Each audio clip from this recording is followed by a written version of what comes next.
Well, I'm very much love interacting with the people, and that's been my practice. You're listening to Catholics in Ordinary Time. I'm your host, Father Jack Benz. If you're part of a Catholic parish in America, odds are that your parish is home to more than one community. And often those communities come with their own language and their own culture and their own music, which can be often very challenging or a great opportunity for richness within the parish with several different communities.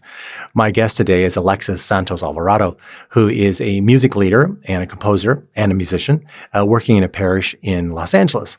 And his take on being in this very diverse, kind of rich setting is worth listening to. He's a younger person, but with a lot of experience in leading music and trying to understand how to respond to the needs of the community in an often under-resourced sort of way, and being valued differently by the community than he sometimes is by church leadership. I think you'll enjoy this interview on Catholics in Ordinary Time with Alexis Santos Alvarado. Thank you so much for being part of Catholics in Ordinary Time. I know that Daniel had given me your name and contact, so I'm really glad that you were able to join me for a conversation about what it's like to be leading music in the Catholic Church. I know that you've been doing it for a while, and you're doing it now at several different places. You have a home parish, but then you cantor or provide music at other communities. Yes, I do. So I mainly am a cantor, but I'm doing a lot of accompaniment. I play piano. Mm-hmm. So they asked me to play piano for many different places. So my home parish, I lead the youth choir. And then at these other parishes, I usually substitute as an accompanist, or I provide music both as the cantor and accompanist. Yeah. And when you say your home parish, that's the parish where you grew up or where your family now lives as well? Yes, where I grew up. And that's in greater Los Angeles area? Yes. You have a big family out there? So a lot of my family's originally from El Salvador. Okay. So a lot of my family who came over lives here in SoCal. Yeah. I had briefly served 3 years down in Hollywood, where there's a big Salvadoran community as well at Blessed Sacrament. Yeah. Oh, okay. Yeah. There's a lot of that. Terrific. So tell me, how did you get into the music world? Did you start in the church and then became a musician, or a musician and then went into the church? So we kind of had the family joke that I inherited the music and the liturgy side as well, because my mom, ever since she grew up in El Salvador, she was in the choir at church playing the guitar and singing. And my grandma also did that, just singing though. So my mom was pregnant with me and she was still playing at Mass and singing. So that's where you got it. Is that what you said? Yes, it's inherited. Well, it's hard to hold a guitar without being close to a child if you're pregnant. Yes. Yes, and then my grandma, when I was 4 years old, my grandma was deeply involved in the charismatic prayer group at my home parish, Our Lady of Peace. And her sister, my aunt, was the cantor or the lead musician for the prayer service. So ever since I was 4 years old, I began singing at the charismatic prayer group. And then when I was 7 years old, the children's choir was formed in Spanish. And that's where I began singing in liturgies. And that's kind of where everything sprung for me. Yeah. Yeah. And as you developed as a human being, was it just all I want to do is be a musician? Was that always pretty solid, or you had other things going on? Well, my family is very deeply interested in sports. So my brother played soccer. I did too for a little bit. But then I started playing volleyball. And then during middle school, I played a bit. And then when I was in 8th grade, because the school I went to was both middle school and high school, they allowed me to help coach the girls volleyball team, the high school team. So I was the assistant coach for my whole high school career. So at one point, I wanted to do more volleyball stuff. But I was still doing music and liturgy. Yeah. But everything changed when I was 15. So that's my sophomore year, when they asked me to take over the Spanish youth and children's choir. Oh, okay. Yeah. So when I was 15, I started doing that. And that's when I think my brain shifted back into music, liturgy, which eventually led me to major in music for undergrad. Yeah, at LMU. Yes. Yeah, correct. Oh, good. So that's been pretty consistent, that call to do the music. Yes, yeah. Pretty much. Yeah. So I know that there's when you lead music in a Catholic setting, there's a whole bunch of things going on, and you're trained as a musician now, and yet you were working with choirs of volunteers before. And how is it being a trained musician working with volunteers? What are the tensions for you, or what are the advantages? For me, sometimes it's that my age has been a big factor because currently I'm 22 and most volunteers, especially if you're working with adult choirs, are older than you, sometimes even double or more. So there's sometimes that age barrier sometimes that I have experienced specifically. As a trained musician, a lot of times it comes to, they're kind of like testing sometimes how much you know. Because a lot of times, especially as I compose music as well, they're always interested in to see what I do with the piece. How does my accompaniment affect the way they sing a piece? So they're really into the musical aspect of their ministry. Yeah. So describe the choir. Are you still working with youth choirs and adults? Yes. So my usual Sunday to Sundays with the youth choir. So their environment's a little bit more different. They'll ask me questions. They're more on the youth side, so they're asking a lot of theological questions, which is very interesting to me. Because I minored in theology and I'm currently doing a master's in pastoral theology at LMU. So when I sub, a lot of times it's with adult choirs. And a lot of times, especially at a neighboring parish, St. Genevieve, there's a much different dynamic that I always have to adapt myself to, because the choir is very more social within the choir. It's more about the social aspect of ministry. So rehearsals are more like, okay, we got to get things done. And I have to be like, okay, let's move on. Let's do this. We have to do this. So it's very much dynamic. And are you pretty calm as a person, or do you get worked up about trying to hit that balance between social and actually creating good music? So I'm usually a calm person, but when things start taking too long, I'm like, okay, we got to speed up. A rehearsal can be an hour, but once it passes an hour and a half, then it's taking too long. Yeah, and you're not really getting anywhere. Yes. Yeah. And remind me, do you work with just in Spanish or Spanish and English, depending on? So usually when I'm substituting, it's mainly English, but my main focus has been with Spanish choirs and communities.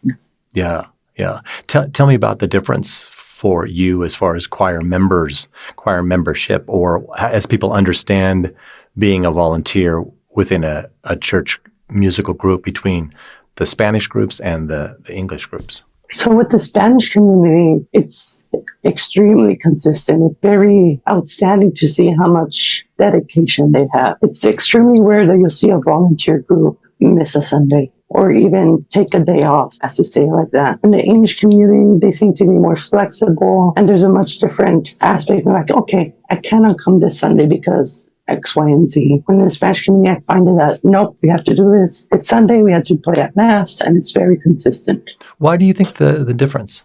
I think it's culture-wide, because I noticed when I'm hearing stories from my mom and my grandma, and the times I've gone back to El Salvador, the religious aspect of everyday life is extremely important. So it becomes very ritualistic in their life that they have to minister weekly. While my experience with the English community has specifically been here in LA, I don't know, where someone will have a vacation or someone just needs a day off. So I think that's the main difference. Yeah. That's really interesting to hear. For someone who has kind of grown up in the church and grown up in that ethnic community, but then also has experience in and out, and as leading the music group, people take the commitment differently. Yeah, that's super interesting. And I think I think I had that same experience between the Spanish-English communities as far as liturgical roles when I was working in Hollywood as well.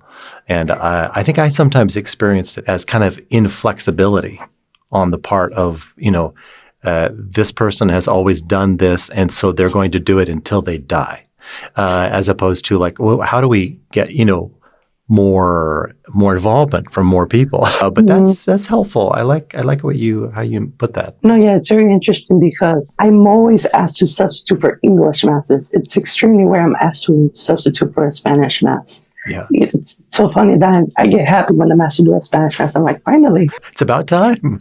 Yes. Don't these people ever take a day off? Yeah. Oh, good. That's really good. Tell me, how did you get into composing? Was that just kind of a logical next step, or you thought, God, there's got to be better music? So when I was 15, before I was asked to direct the choir, so the old directors of the children's choir proposed a challenge to me and another member of the choir, because in cycle B, there's 3 consistent Sundays where the psalmist takes and sing, but with different verses. So they challenged us to compose music for the third Sunday that had the song decency, and that kind of, and it's now published with GIA. So I think that challenge spurred my curiosity for composing music for liturgy. Yeah. Have you done composing for non-liturgical songs as well, just music?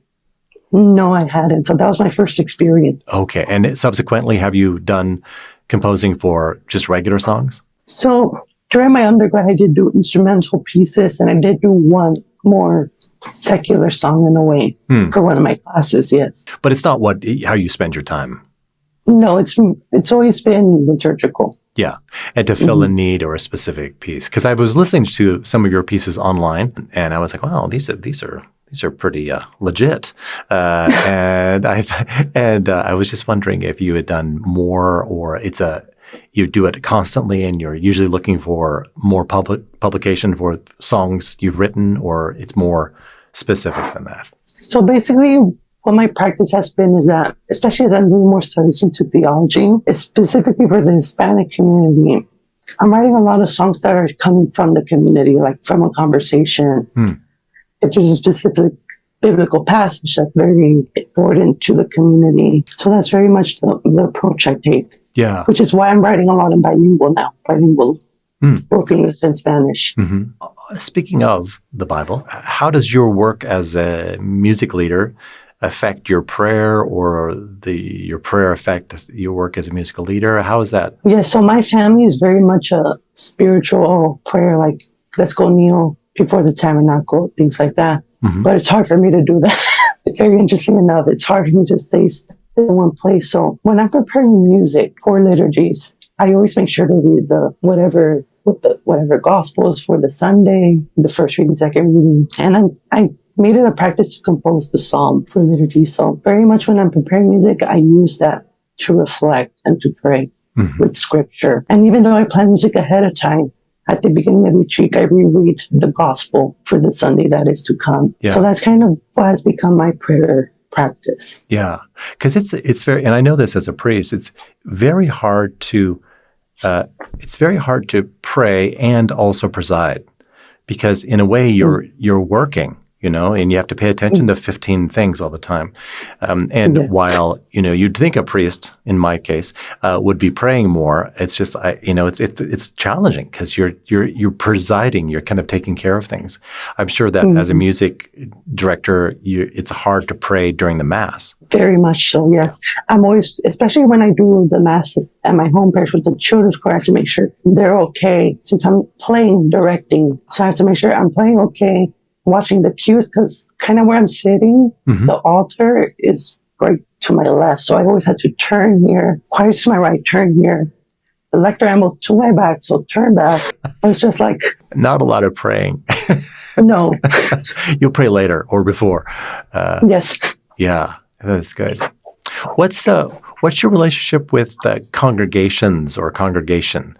How do you navigate the expectations that people have for you? So with my home parish, it's very interesting because I'm noticing like a split generation with me, like the generation that knows me and the generation that doesn't, because I grew up in my home parish, so all those people are always very happy to see me. And the younger generation, I'm kind of just like an abstract figure to them. So when I'm preparing liturgy, I have that in mind. What's the common ground? Especially now that, speaking of bilingual music, there's this need, especially with young U.S.-born Hispanic, to have that bilingual aspect of liturgy. So I made it a practice to have the psalm response sung bilingually. So those are kind of little things I try to implement. So I'm always paying attention to who's in the congregation. If there's a new face, I'm always interested, will they come back? Now, at these different parishes that I'm at St. Agatha in Los Angeles, for example, the Mass I do is a bilingual youth Mass. So what I do, since not that many people go to that Mass because it's a Saturday Vigil Mass,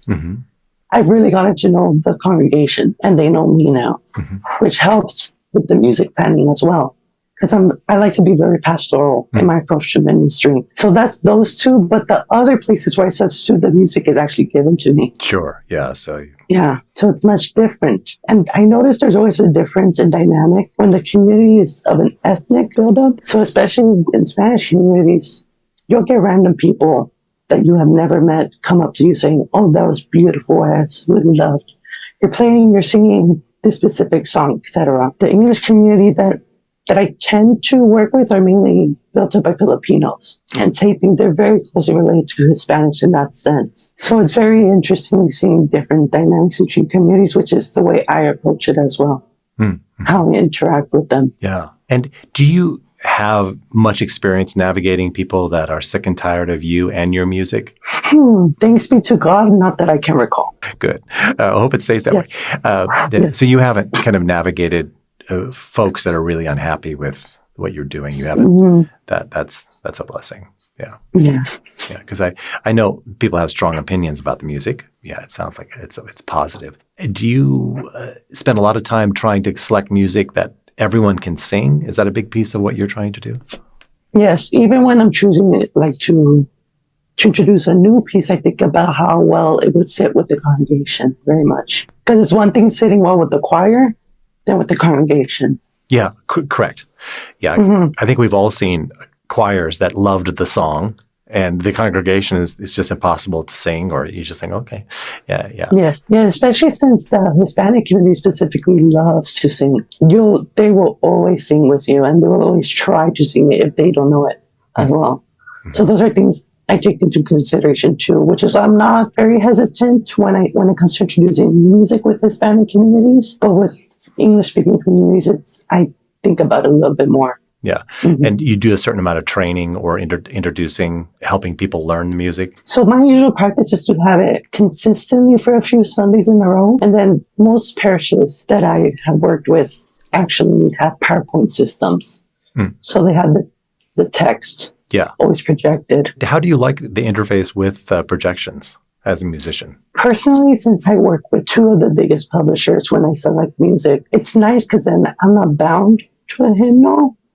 Like, okay, I want to use this song, but it's not a hymnal. What do I do? I don't have that problem. But it's kind of, I miss the, like having something in your hand. I think that's very important. It's kind of something that makes me a little sad that's being lost with the use of PowerPoint. Yeah. So I think it has its pros and cons. What do you think about the eye line? I mean, people sometimes say if it's projected, then you're actually up and singing as opposed to in a book.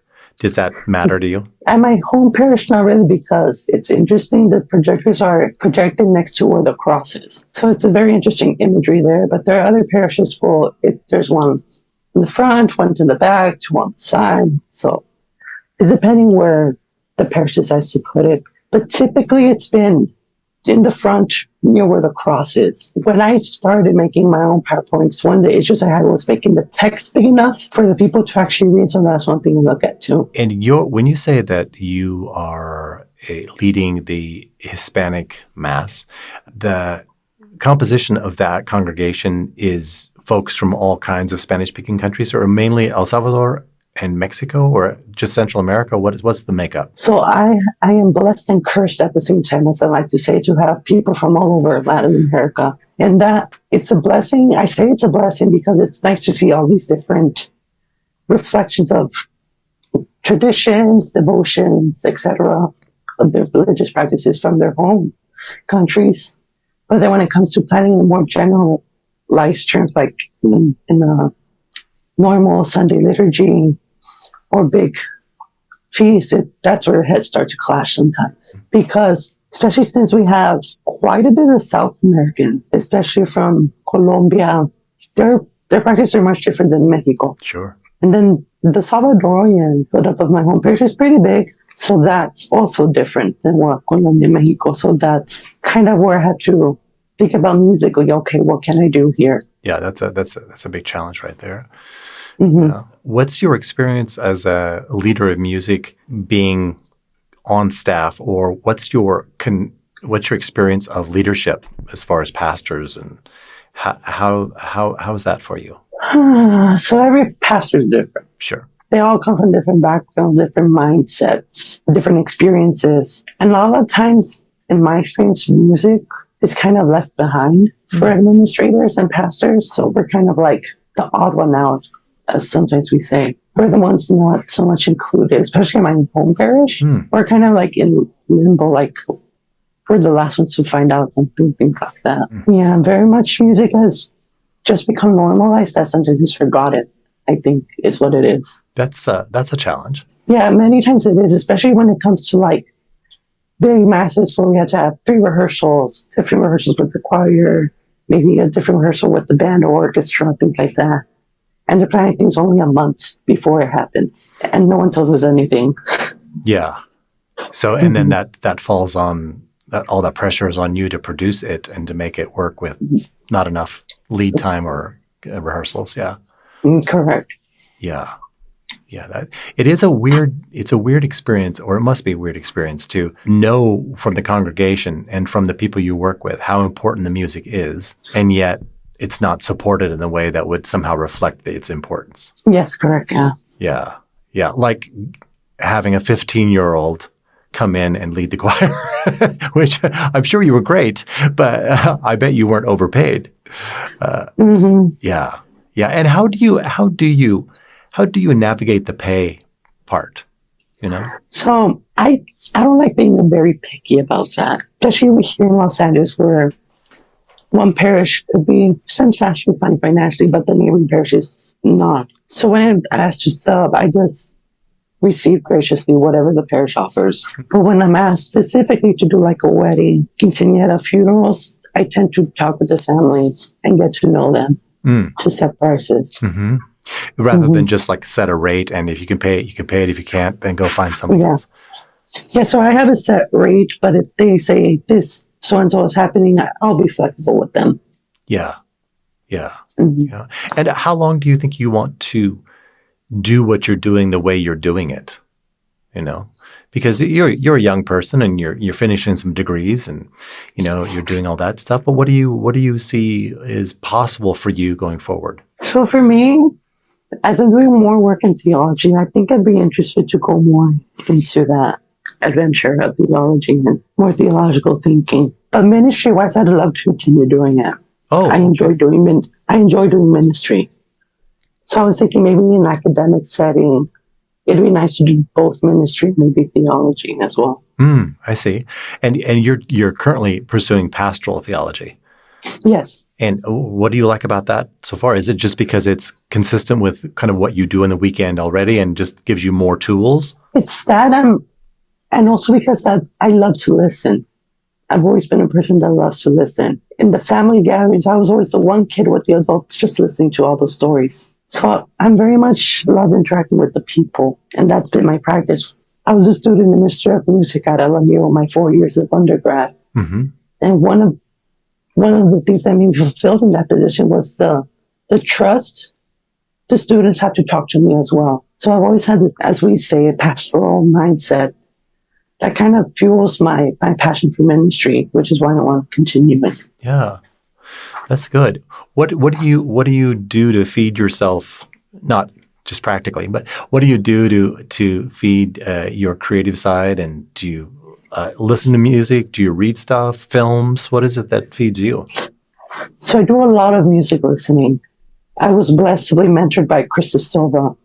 I don't know if you're familiar with Krista Silva. And we share a lot of music together. And that helps me think outside the box sometimes.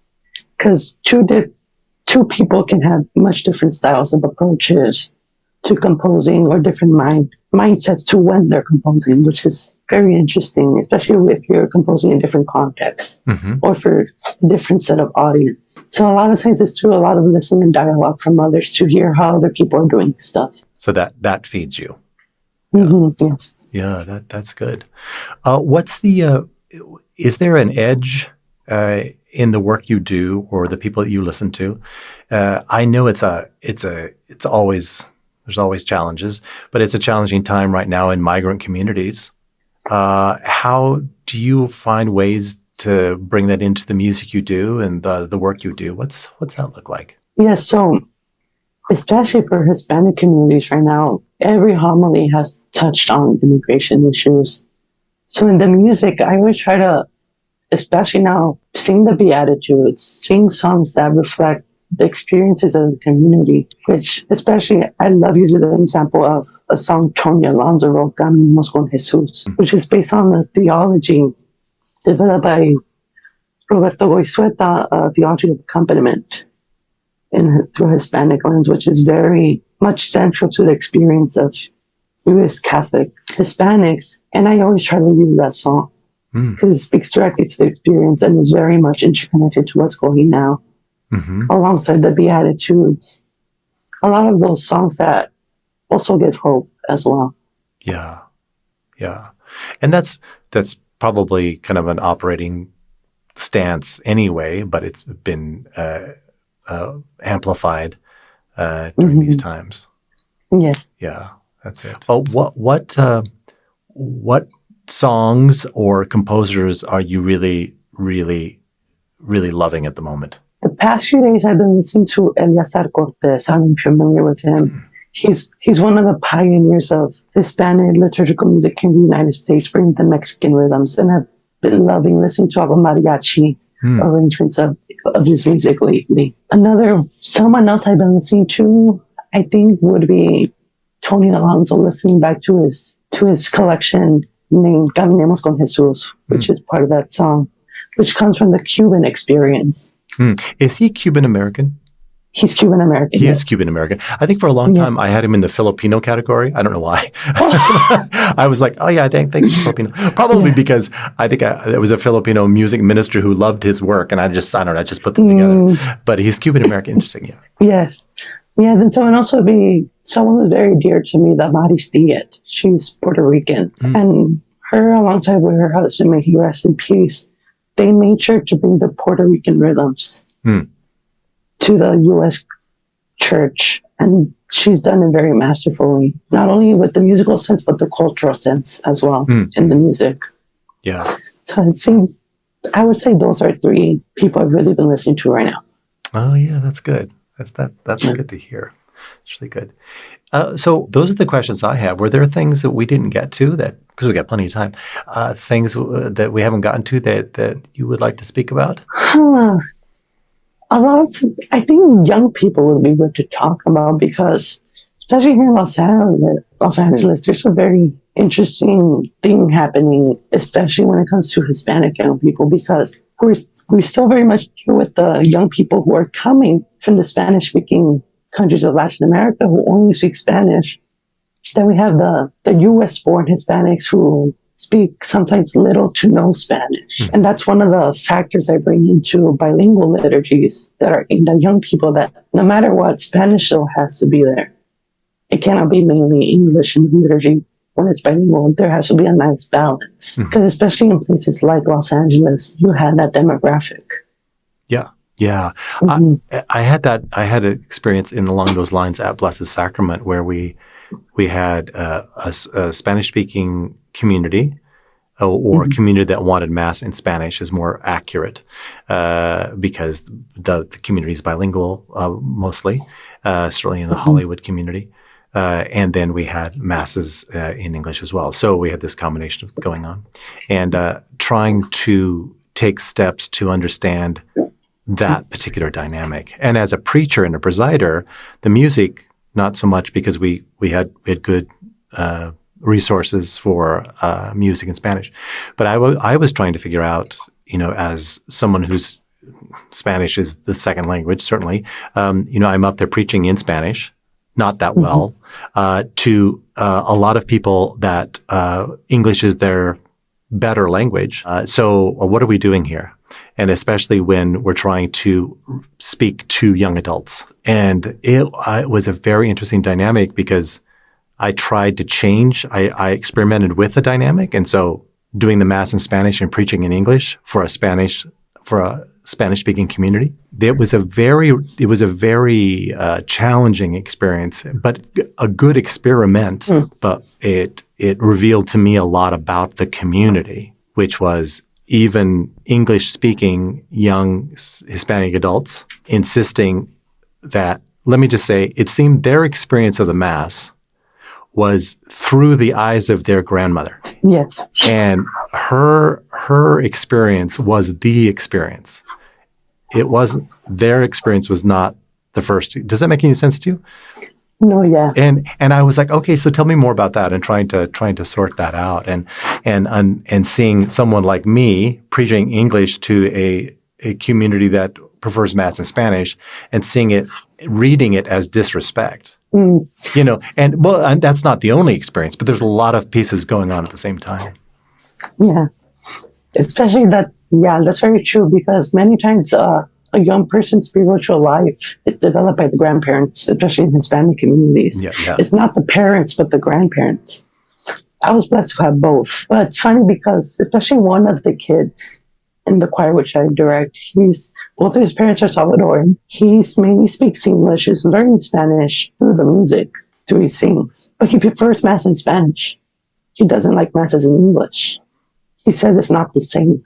Well, and it's not the same. No, it's not. No. Mm-hmm. Yeah. And that he understands a little bit more of the Spanish Masses and knows all the prayers in Spanish and not in English. Correct. Yeah. And which was, yeah. And that was pretty much my experience too, because although I was blessed to actually have learned Spanish first and English, I learned English after a little bit later, but I grew up just going to Spanish Mass, singing in Spanish. So when I started singing in English, it was like, learning the Mass again, learning all the prayers again. Yeah.